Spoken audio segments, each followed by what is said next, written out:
Hi, Unwritten Records listeners. You can find every podcast on Spotify, LinkedIn, or YouTube. Join us live on the third Thursday of every month on Microsoft Teams. Unwritten Records is presented by the California Young Surveyors Network with support from the California Land Surveyor Association, bringing career-defining surveying stories from industry veterans, up-and-coming party chiefs, and the best technicians across California and beyond. Sponsorships for Unwritten Records go directly to curating an ever-expanding library of books, private records, and verbal testimonies for land surveyors everywhere. The California Young Surveyors Network and their partners have a goal to procure, restore, and distribute the testimonies of land surveyors before they are lost to time. Okay, and with that, let's go!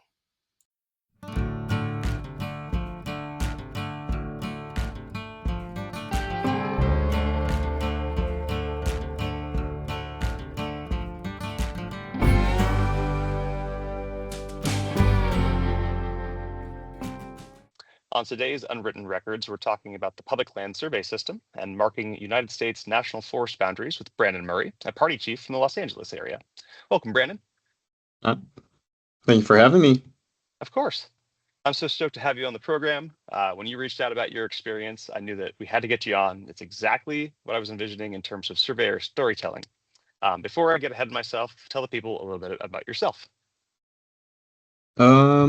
Well, let's see. I started surveying near the end of my 18 years old, joined Local 12 apprenticeship, made it through the ranks, became a party chief, did construction for about 5 years, and transferred to another company, which is the one I'm currently at, Johnson Frank. And that's how I got onto this awesome forest job. It's pretty fun. Awesome. Did you always know that you were going to be a surveyor? No, I did not. Had other plans in high school, but when I was graduating, my dad, he's a heavy equipment operator for Local 12, and he told me about surveying because I really like math and being outside. So he said I should give it a shot and took the test, and the rest is history. That's awesome. So what was your first dream job then you were staying in high school? Something in the medical field, to be honest. Oh, awesome. So yeah, reaching high, but then I was like, college is kind of expensive, so I thought maybe something in the math department, and then came about surveying, and I've fell in love ever since I started doing it.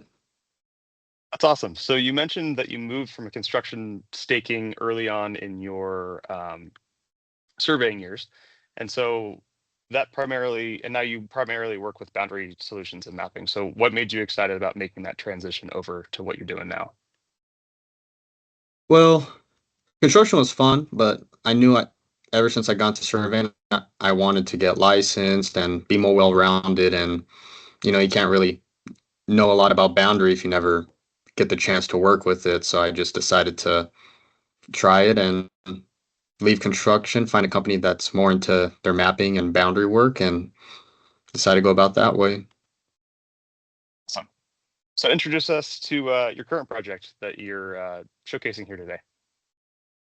So our current project, we have a contract with the United States Forest Service. We are posting over 300 miles over in Plumas National Forest, Northern California area. And the scope of the work is basically finding corner monuments that control the boundary. And once we find those, we have to cut the line between controlling marks and also blaze trees. So when we blaze the trees, we also have to use red paint and put up national forest boundary signs, put posts roughly every 200 feet, and just mark the line for between forest land and private ownership. Very cool. So take us from the beginning there. So you told me offline that you kind of set up your weeks over the weekends, and then you'll go up and you do some work, and then do you come back to the office, or are you getting all of your research and everything that you need kind of while you're in the field? Yeah, so our boss, the licensed surveyor in the office, he kind of sets up the data that we need, whether it be kind of our coordinate file, what we need and then we kind of game plan. Once we get on the field, we game plan what areas we want to tackle to get the work done. So it's a combination of the office giving us data and records we need, and us going out in the field and utilizing that information to get the location of the monuments and end up posting them later on. Awesome. What's the age of, those field notes that you're looking at? I know that I've looked at field notes where I'm trying to read 1870s cursive, and it's almost impossible to read. So, what's the age about of the area that everything was broken down the first time out there? First time was, I want to say, 1880s was when it was first broken down.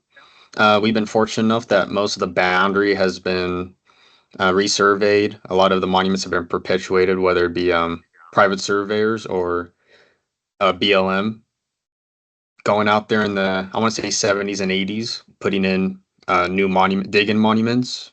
Mhm. There's only a few times that we ended up finding original marks, which have actually been pretty fun to find. So, staying on that topic, then, what's the most bizarre thing that you found while you're out there? Was it finding one of those original monuments, or was it just something that you completely didn't expect? I would say, yeah, we did find a digging monument, but in the original notes, they used the original stone that had scribes are, I guess you could say, the edges on the side of it that they created the rock mound with, and we ended up digging around and finding that original mound. So that was cool. Another party chief ended up finding a corner, or I guess you could say a tree that was blazed on all four sides that was used as a boundary mark. So that was pretty cool. He took pics. That was fun. That's awesome. Yeah. So, how much more collaboration do you have to do with the Forest Service while you're out there? Are you guys kind of left to your own devices, or do you have monitors and rangers that are out there with you, or is it kind of just you know what you're doing? I mean, most of the time we know what we're doing. We'll contact the Forest Service rangers, or I guess you could say individuals in charge of the project when we Mhm. need supplies when it comes to posts, signs, extra monuments when we're setting them, or if we're dealing with some private landowners that aren't happy that we're near their properties, so we need them to help coordinate and de-escalate certain situations. Awesome. Have you come up with any very intense situations while you've been out there? Just people, not too intense, not like anyone pulling a weapon on us, but people shouting and kind of cursing, saying, "Get off my property." So just along Well, those good. lines. I'm glad that you've been safe at least, because I know that it can be Yeah. a really touchy subject sometimes. Yeah. Well, awesome. So, I guess in your opinion, then, what do you think is the most rewarding aspect of what you've done so far on this project? I'd say just constantly chipping away at the line, and as the months and years go by, seeing how much we're actually getting done, finding the monuments. It's a good thing when you're walking through the middle of the forest and you just stumble upon either the monument sticking out of the ground or you find the one sign that helps you narrow down your search area. So that's been pretty good to find these mons. That's awesome. Have you found a favorite trail or something while you've been out there, or Favorite trail. or scenic post, I guess, while you've been going through? Uh, Honestly, there's been a lot of spots I have. Once we reach the peak of a certain ridge, it's very nice. You can see mountains all around. But on our off time, we found out about a fire. What do you call it? Fire overlook or something that the old tower that they used to have. So we went to that just for fun, and yeah, it's beautiful over here. What's your hardest challenge that you've faced so far, and how did you overcome it?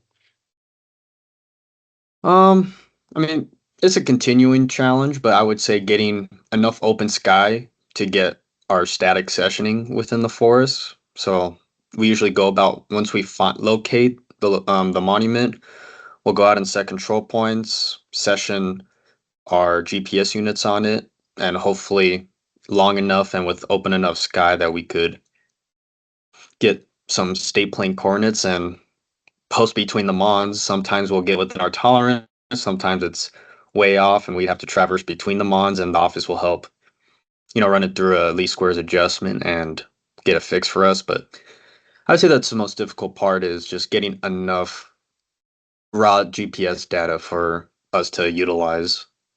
What made you want to share this story on Unwritten Records?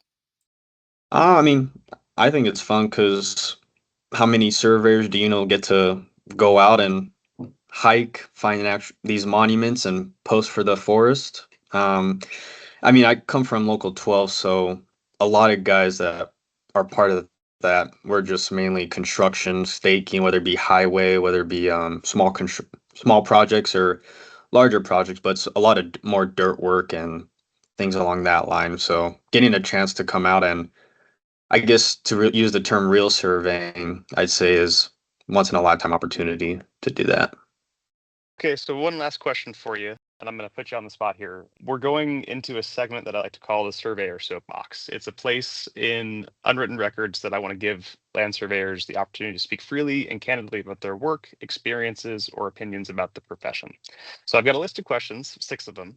So if you could give me your number 1 through 6, I'll read you off that question. Okay. Let's go with 4. All right. Number 4 is, where do you see the most room for growth or change in the surveying profession over the next 10 to 15 years? Room or growth? Man, that's a good question. Oh, okay. A lot of room and growth, I would say, is just keeping up with the newer technology. I mean, I know Chief is using a lot of the scanning. I would say a lot of LiDAR, the drone, especially when you're in a more open area, that stuff's picking up now. Yeah, I say growth is a lot keeping up with the tech side of the survey and that aspect. Great. Well, thank you for that. Do you want to do another one while I still have you? I guess you can pick Sure. another. Let's go to number 6. I like this one. What are you most passionate about in land surveying? Passionate wise, I guess it's just solving every puzzle that you're handed to. I mean, survey is literally one giant puzzle, and you're able to put it all together, and you come out with a finished product. And I think that's pretty rewarding in itself. To you spend the time, you bang your head against the wall trying to figure out why isn't this working, but then it clicks in your head, and you go, "Hey, there's the answer." So I just think that's worth it, solving all these puzzles. Well, that's awesome.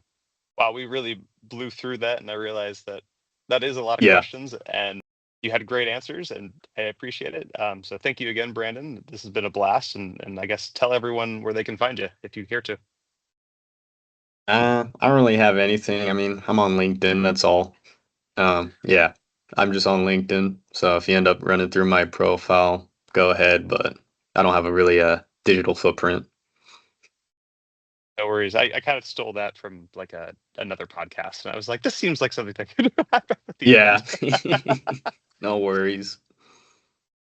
Well, awesome. So the last thing that I'm going to do is just my last little spiel here. If you're listening and want to share your story with the land surveying community next, go to bit.ly/your unwritten record to share a brief description of your surveying story, and the unwritten record staff will get back to you shortly. For information about the California Young Surveyors Network, visit www.caysn.org. Again, that's www.caysn.org, and find your local chapter within the events in your area. We want your company to be represented on unwritten records. We always look for sponsors and support for our events in person and online. Email info@caysn.org. For Unwritten Records, I'm Parker Phillips. So long, friends.